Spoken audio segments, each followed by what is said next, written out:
14,000 টাকার আশেপাশে যদি কেউ ফোন নিতে চান তাহলে Xiaomi Note 12 4G ফোনটি দেখতে পারেন। 6.67 ইঞ্চির ফুল এইচডি অ্যামোলেড ডিসপ্লের এই ফোনটিতে প্রসেসর হিসেবে ইউজ করা হয়েছে স্ন্যাপড্রাগন 685 6 ন্যানোমিটার আর্কিটেকচারের বেস একটি প্রসেসর, যেটি খুবই ভালো ডিসেন্ট একটি পারফরমেন্স দেবে। আর এটার ক্যামেরা হিসেবে ইউজ করা হয়েছে 50 এমপির একটি মেইন শুটার, 8 এমপির আলট্রা ওয়াইড এবং 2 এমপির ম্যাক্রো।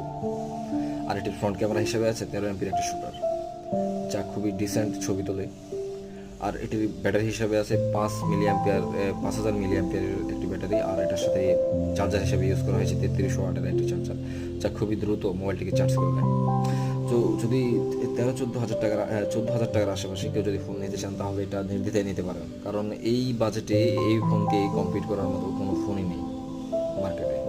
এটা খুবই একটি ভালো ফোন, খুবই ভালো একটি স্পেক দিচ্ছে এই বাজেটে। তো যারা 14,000 টাকার আশেপাশে